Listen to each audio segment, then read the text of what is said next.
विकसित महाराष्ट्र और विकसित भारत की ओर एक कदम, इसी को लेकर वाड़वन बंदरगाह के भूमि पूजन का कार्यक्रम 30 अगस्त 2024 को भारत के प्रधानमंत्री नरेंद्र मोदी के कर कमलों से दोपहर 2:53 को संपन्न हुआ। हम आपको यह सवेरे का दृश्य दिखा रहे हैं जहां पर लोग 9:45 बजे से आना शुरू हो गए। यहाँ पे भीड़ को आप देख सकते हैं और इसी से अनुमान लगा सकते हैं कि किस तरह से बसों में लोगों को लाया जा रहा है। ये कतारें हैं, उन कतारों को हम दिखा रहे हैं। देखिए किस तरह से बसें हैं, इन पे वीआईपी पास लगाए और इसी के माध्यम से लोगों को यहाँ पे लाया जा रहा है। यहाँ पे इतने गाड़ियाँ हैं और इतने चप्पे चप्पे पे पुलिसकर्मी हैं कि कोई भी ऐसी बिना ज़रूरत की गाड़ी प्रवेश नहीं हो सकती। अग्निशमन दल की गाड़ियाँ भी यहाँ पे लगी हुई हैं, रैपिड एक्शन फोर्स भी है, पुलिस चप्पे चप्पे पे लगी है और यहाँ पे आप देख सकते हैं कि प्रवेश द्वार बनाए गए हैं। ऐसे 3 से 4 प्रवेश द्वार हैं जहाँ से लोगों को अंदर भेजा जा रहा है। कड़ी सुरक्षा के बीच इन लोगों की जांच होने के बाद इन्हें भेजा जा रहा है। सभी को निर्देश जारी कर दिए थे कि कोई भी बैग या फिर कोई वस्तु, यहाँ तक कि पानी की बोतल भी अंदर ले जाने पे प्रतिबंध लगा दिया गया है। और इसी को लेके यहाँ पे कोई बैग या खाने का सामान लेके आ रहा था तो उसे बाहर भेज दिया जा रहा था। किसी को बैग लाने की अनुमति नहीं थी क्योंकि कहा गया था कि यहाँ पे पीने का पानी और खाने की सुविधा अंदर मिलेगी, लेकिन किसी तरह की सुविधा अंदर देखने को नहीं मिली। ना ही पीने का पानी सभी लोगों को मिला। यहाँ पे लोग सवेरे 9:30 बजे से आकर दोपहर के 3:30-4 बजे तक वहीं पर रहे, लेकिन उनकी समस्याएं भी थी। हम आपको दिखा रहे हैं कि यहाँ पे किस तरह से लोग इकट्ठा हैं और किस तरह से लोगों की आवाजाही चल रही है। मुंबई से सटे पालघर जिले के ढालू तहसील के वाड़वन गांव में एक बंदरगाह बनाने का निर्माण करने की आज शुरुआत हो रही है। आज भूमि पूजन है और इसीलिए माननीय नरेंद्र मोदी जी पालघर पधार रहे हैं। वाड़वन बंदरगाह में कड़ी सुरक्षा है, साथ ही साथ पूरे पालघर जिले को देखा जाए तो पालघर तहसील और ढालू तहसील में चप्पे चप्पे में पुलिस ने पैनी नजर बनाए रखी हुई है। यहाँ पर हम देख सकते हैं कार्यक्रम का स्थल है जहाँ पर हजारों की मात्रा में कार्यकर्ता आए हुए हैं। यहाँ पे आप देख सकते हैं कि ये एंट्री पॉइंट है और एंट्री पॉइंट में यहाँ पे भाजपा के कार्यकर्ता है जो समर्थक भी है, वाड़वन बंदरगाह निर्माण के लिए समर्थक है और इसी को लेके यहाँ पे काफी पब्लिक है। चप्पे चप्पे में पुलिस है, कमांडो है और पूरी तरह से सुरक्षा को ध्यान में रखते हुए यहाँ पे पुलिस ने अपने हर कदम पे वो पुलिस बिछा रखी है। लेकिन यहाँ पे कुछ लोगों का विरोध है, जो गांव में विरोध है उसी को लेके वहाँ भी पुलिस है, लेकिन अधिकतर लोगों का समर्थन यहाँ पे दिखाई दे रहा है। आप देख सकते हैं वाड़वन बंदरगाह का आज यहाँ पे जो 1 बजे नरेंद्र मोदी के कर कमलों से उसका फाउंडेशन स्टोन जिसे कहा जाता है कि शिलान्यास होने वाला है और यहीं पे वो कार्यक्रम है। यहाँ पर भारी बरसात थी लेकिन उसके बावजूद भी यहाँ पंडाल बनाया गया और आज ये पंडाल में यहाँ पे लोगों के बैठने के जहाँ आसन स्थान है यहाँ बनाया गया है। यहाँ पे लोग दूर दराज से आ रहे हैं, बड़ी मात्रा में यहाँ पे समर्थक है और इसी को लेके आज प्रधानमंत्री काफी खुश दिखाई देंगे। उनके चेहरे पे कोरोना का ड्रीम सपना है वाड़वन बंदरगाह बनाने का। उसी को लेके यहाँ पे कल एक पत्रकार परिषद हुई थी जहाँ पे केंद्रीय मंत्री ने इस प्रोग्राम की पूरी रूपरेखा बताई थी और आज यहाँ पे देखते हैं 1:30 बजे उनके नरेंद्र मोदी जी के कर कमलों से यहाँ पे उसका भूमि पूजन किया जाएगा। कैमरामैन फुल मोहम्मद के साथ आशा शेख, भारत माता की जय, वंदे मातरम। आप देख सकते हैं कि पंडाल में लोगों का आना जाना शुरू है। यहाँ पे लोग आ चुके हैं, धीरे धीरे पब्लिक बढ़ रही है। आप देख सकते हैं कितना बड़ा पंडाल है। यहाँ पे क्षमता के से ज़्यादा लोग आ चुके हैं, लेकिन लोगों को यहाँ बिठाने का भी बंदोबस्त किया जा रहा है। पुलिस यहाँ पे पूरे ध्यान रख रही है, सबके आइडेंटिटी कार्ड चेक कर रही है और आइडेंटिटी कार्ड चेक करने के बाद में ही अंदर प्रवेश दिया जा रहा है। पत्रकारों की बैठने की व्यवस्था अलग है, वीआईपी की बैठने की व्यवस्था अलग है, वीवीआईपी की बैठने की व्यवस्था अलग है। सेक्रेटरी को सबसे आगे बिठाया गया और सेक्रेटरी के बाद यहाँ पे एमएलए, एमपी, एमएलसी को बैठने का अवस्था है। उसके बाद में यहाँ पे डिग्निटरीज बैठेंगे और डिग्निटरीज के बाद में यहाँ पे पत्रकार बैठेंगे। पत्रकारों के पीछे आप देख सकते हैं किस तरह से यहाँ पब्लिक बैठी है। देखिए वीआईपी पास, यहाँ पे वीआईपी का इंडिकेशन है।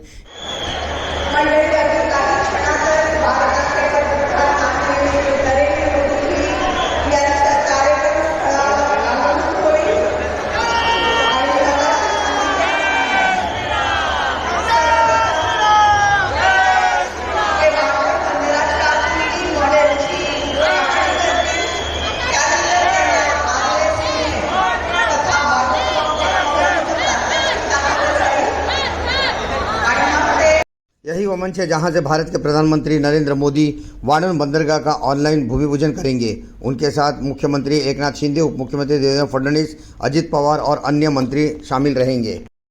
कुछ ही क्षणों में भारत के प्रधानमंत्री नरेंद्र मोदी का आगमन मंच पर होगा। देखिए, आप देख सकते हैं कि यहाँ पर प्रधानमंत्री नरेंद्र मोदी मंच पर आ चुके हैं और जनता को हाथ दिखा रहे हैं। जनता की ओर से भी उन्हें जवाब दिया जा रहा है।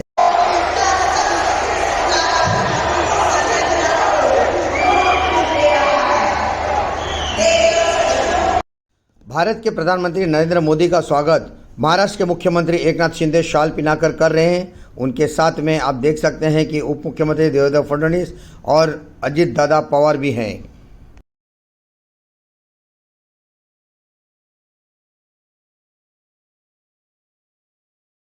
प्रधानमंत्री नरेंद्र मोदी ने आज 30 अगस्त 2024 को दोपहर 2:53 पर वाडोर बंदरगाह का भूमि पूजन पालघर मुख्यालय के निकट सिडको ग्राउंड पर ऑनलाइन किया। आप देख सकते हैं यहाँ पे ऑनलाइन उद्घाटन किया गया। वाडोर बंदरगाह निर्माण का खर्च 76,000 करोड़ रुपए से अधिक होने का बताया जा रहा है।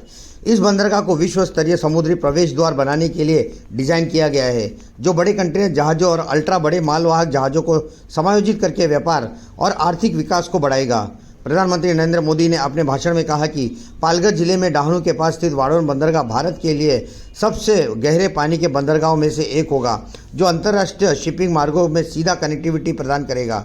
वे आगे बोले कि बंदरगाह में उन्नत तकनीक और बुनियादी ढांचे की सुविधा होगी, जिसमें गहरे बर्थ और आधुनिक कार्गो हैंडलिंग सुविधाएं शामिल हैं और इससे महत्वपूर्ण रोजगार पैदा होने और स्थानीय व्यवसाय को बढ़ावा मिलने की उम्मीद है। वे यह भी बोले कि वाडोर बंदरगाह विकास प्रयासों और पर्यावरण मानकों का भी ध्यान रखेंगे। इस दौरान प्रधानमंत्री नरेंद्र मोदी ने लगभग 1,560 करोड़ रुपए की लागत वाली 218 मत्स्य पालन परियोजनाओं का उद्घाटन और शिलान्यास भी किया।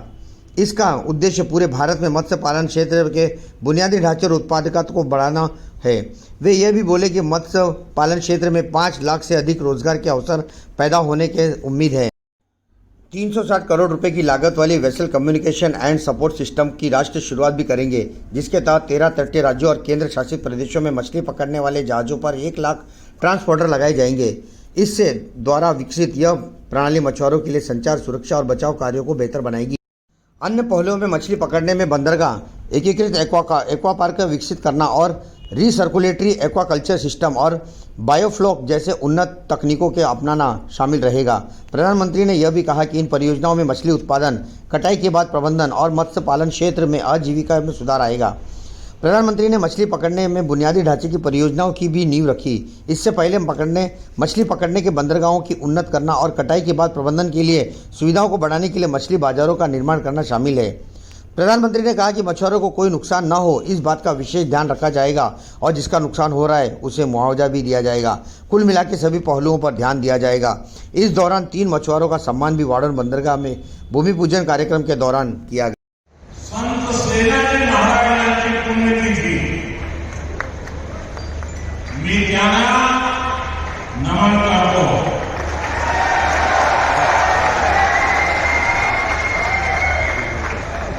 माझ्या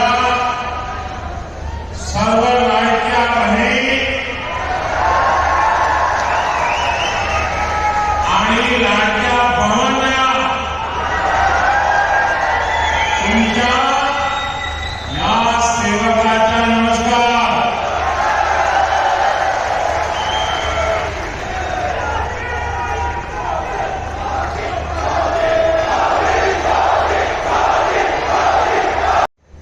आज इस कार्यक्रम की चर्चा करने से पहले मैं अपने हृदय के भावों को व्यक्त करना चाहता हूं। जब 2013 में भारतीय जनता पार्टी ने मुझे प्रधानमंत्री पद के उम्मीदवार के रूप में निश्चित किया, तो मैंने सबसे पहला काम किया था रायगढ़ के किले पर जाकर के छत्रपति शिवाजी महाराज की समाधि के सामने बैठ करके प्रार्थना की थी। एक भक्त अपने आराध्य देव को जिस प्रकार से प्रार्थना करता है, उसे भक्ति भाव से आशीर्वाद देकर के मैंने राष्ट्र सेवा की नई यात्रा का आरंभ किया। पिछले दिनों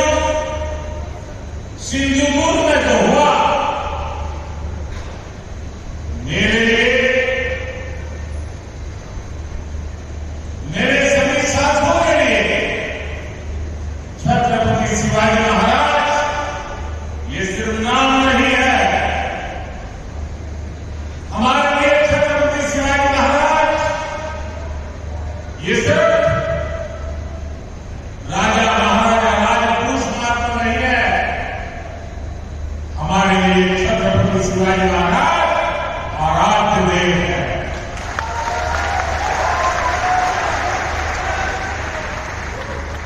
और मैं आज सर झुका करके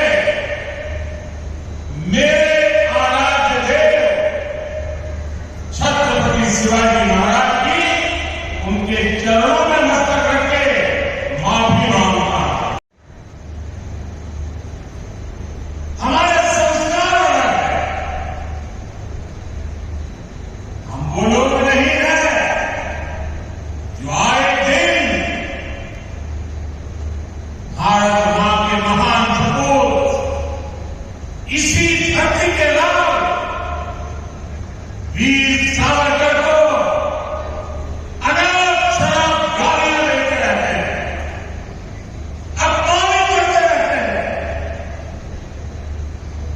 देशभक्तों की भावनाओं को कुचलते हैं। उसके बावजूद भी वीर सावरकर को गालियां देने के बावजूद भी माफी मांगने को जो तैयार नहीं है, अदालतों में जाकर के लड़ाई को तैयार है कि इतने बड़े महान सपूत का अपमान करके जिनको पश्चाताप नहीं होता है, महाराष्ट्र की जनता उनके संस्कार को जान ले। और ये हमारे संस्कार है, इस धरती पर आते ही आज मैंने कहा था मेरे आराध्य देव छत्रपति शिवाजी महाराज है, उनके चरणों में सर झुका करके क्षमा मांगने का कहा। जो जो लोग छत्रपति शिवाजी महाराज को अपने आराध्य देव मानते हैं, उनके दिल को जो गहरी चोट पहुंची है, मैं ऐसे आराध्य देव की पूजा करने वालों को भी उनकी भी सर झुका करके क्षमा मांगता हूं। मेरे संस्कार अलग है, ये हमारे आराध्य देव से बड़ा कुछ नहीं। साथियों, आज का दिन महाराष्ट्र की विकास यात्रा का एक ऐतिहासिक दिन है। ये भारत की विकास यात्रा के लिए बहुत बड़ा दिन है। विकसित महाराष्ट्र, विकसित भारत के संकल्प का सबसे अहम हिस्सा है। इसलिए पिछले 10 वर्ष हो या अभी मेरी सरकार का तीसरा कार्यकाल, महाराष्ट्र के लिए लगातार बड़े फैसले लिए गए। विकास के लिए जरूरी सामर्थ्य भी है, संसाधन भी है। यहां समुद्र के तट भी है, इन तटों से अंतर्राष्ट्रीय व्यापार का सदियों पुराना इतिहास भी है, और यहां भविष्य की अपार संभावनाएं भी है।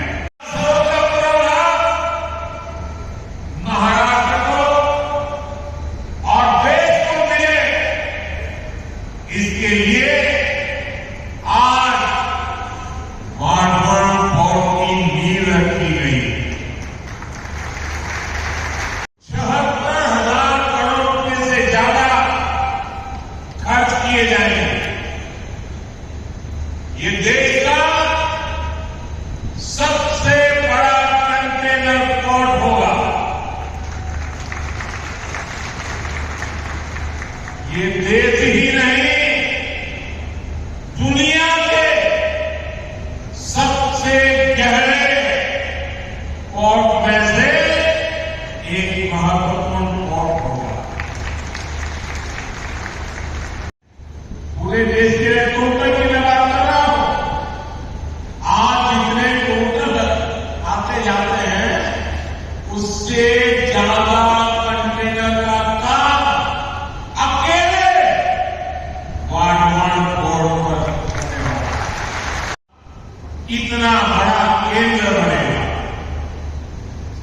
इस क्षेत्र की पहचान अब तक प्राचीन किलों यानी फोर्ट से होती थी। अब इस क्षेत्र की पहचान आधुनिक फोर्ट से भी हुआ करेगी। मैं पालघर के लोगों को, महाराष्ट्र के लोगों को, देश के लोगों को बहुत बहुत बधाई देता हूं। साथियों, हमारी सरकार ने 2-3 दिन पहले ही दिघी पोर्ट औद्योगिक क्षेत्र के विकास को भी मंजूरी दे दी है। यानी ये महाराष्ट्र के लोगों के लिए डबल खुशखबरी है। ये औद्योगिक क्षेत्र छत्रपति शिवाजी महाराज की राजधानी रायगढ़ में विकसित होने वाला है। इसलिए ये महाराष्ट्र की पहचान का, छत्रपति शिवाजी महाराज के सपनों का भी प्रतीक बनेगा। दिघी पोर्ट औद्योगिक क्षेत्र से पर्यटन और इको रिसोर्ट को भी बढ़ावा मिलेगा। साथियों, आज यहां मच्छीमार भाई बहनों के लिए भी 700 करोड़ रुपए से ज्यादा की विकास परियोजनाओं का शिलान्यास किया गया।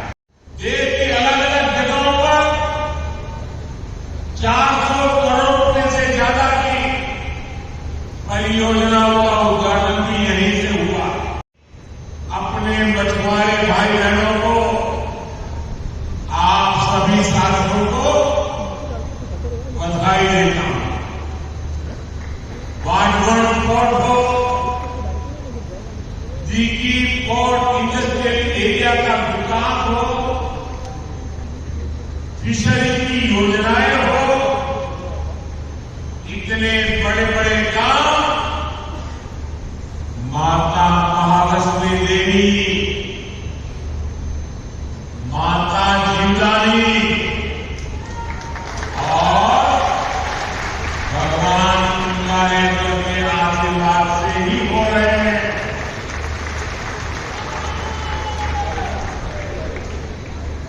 माता महालक्ष्मी देवी, माता जीवदानी आणि भगवान कुंडारेश्वर यांना माझे शत शत नमन। एक समय था जब भारत को विश्व के सबसे समृद्ध और सशक्त राष्ट्र में गिना जाता था। भारत की समृद्धि का एक बड़ा आधार था भारत का सामुद्रिक सामर्थ्य। हमारी ताकत को महाराष्ट्र से बेहतर और कौन जाने। छत्रपति शिवाजी महाराज, उन्होंने समुद्री व्यापार को, समुद्री शक्ति को एक नई ऊंचाई दी। उन्होंने नई नीतियां बनाई, देश की प्रगति के लिए फैसले लिए। कभी हमारी ताकत इतनी थी कि दरिया सालन कानों की आंखें पूरी ईस्ट इंडिया कंपनी पर भारी पड़े। लेकिन आजादी के बाद उस विरासत पर ध्यान नहीं दिया गया। औद्योगिक विकास से लेकर व्यापार तक भारत पीछे ही छूटता चला गया। लेकिन साथियों, अब ये भारत नया भारत है।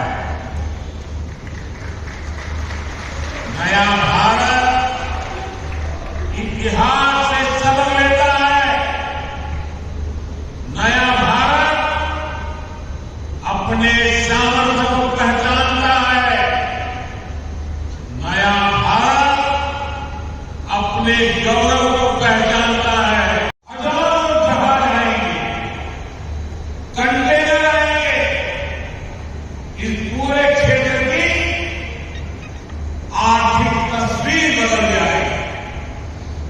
सरकार वाडवल पोर्ट को रेल और हाईवे कनेक्टिविटी से भी जोड़ेगी। कितने ही नए व्यापार इस पोर्ट की वजह से यहां शुरू होंगे। यहां वेयरहाउसिंग के काम में बहुत तेजी आएगी और इसकी लोकेशन ये तो सोने पर सुहागा है। Western dedicated freight corridor, Delhi Mumbai express में सब कुछ और काम है।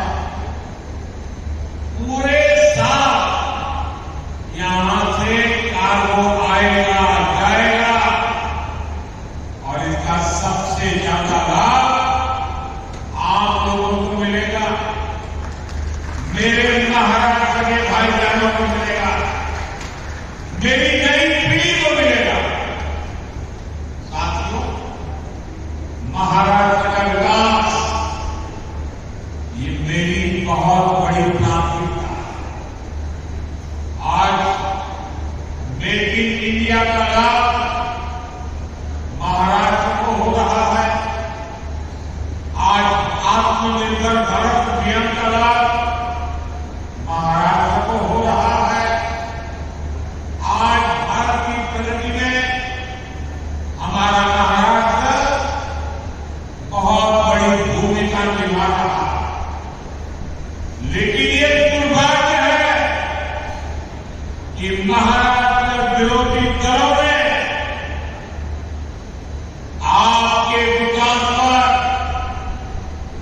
आपकी भलाई पर हमेशा ब्रेक लगाने की कोशिश की।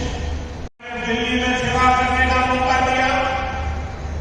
2016 में जब हमारे साथी देवेंद्र जी की सरकार आई, तब इस पर उन्होंने गंभीरता से काम शुरू करवाया। 2020 में यहां पोर्ट बनाने का फैसला भी कर लिया गया, लेकिन उसके बाद सरकार बदल गई और 2.5 साल तक फिर यहां कोई काम नहीं हुआ। आप मुझे बताइए, अकेले इस प्रोजेक्ट से यहां कई लाख करोड़ रुपए के निवेश का अनुमान है। यहां करीब 12 लाख रोजगार के अवसर पैदा होंगे। महाराष्ट्र के इस विकास से आखिर इससे आपत्ति थी? कौन लोग थे जो महाराष्ट्र के विकास को ब्रेक लगा रहे थे? ये कौन लोग थे जिनको महाराष्ट्र के नौजवानों को रोजगार मिले, इसे इतिहास था। पहले की उन सरकारों ने क्यों इस काम को आगे नहीं बढ़ने दिया? ये बात महाराष्ट्र की जनता को कभी भी भूलना नहीं चाहिए। सच्चाई ये है कि कुछ लोग महाराष्ट्र को पीछे रखना चाहते हैं, जबकि हमारे एनडीए की सरकार, यहां हमारी महायुति की सरकार महाराष्ट्र को देश में सबसे आगे ले जाना चाहती है। तो इसमें सबसे अहम भागीदार हमारे मछुआरे भाई हैं। मच्छीमार बंधू भगिनींना, आपल्या 5 से 26 मच्छीमाराची गावे, कोळी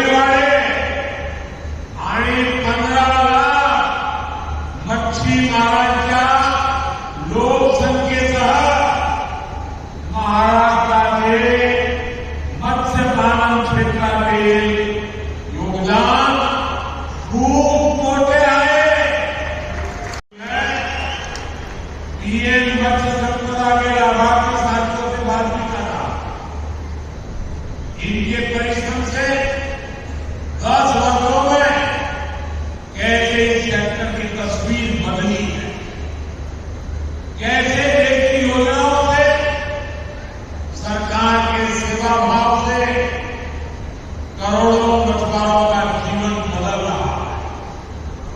ये आज हमें देखने को मिल रहा है। आपकी मेहनत ने कितना कमाल किया है, ये जानकर आपको भी खुशी होगी। आज भारत दुनिया का दूसरा सबसे बड़ा मछली उत्पादक देश बन गया है। एक बार फिर आप सभी को देश के सबसे बड़े पोर्ट के लिए, अनेक मछुआर भाइयों के लिए, योजनाओं के लिए अनेक शुभकामनाएं देता हूं, बधाई देता हूं। मेरे साथ बोलिए भारत माता की। दोनों हाथ ऊपर करके पूरी ताकत से बोलिए भारत माता की।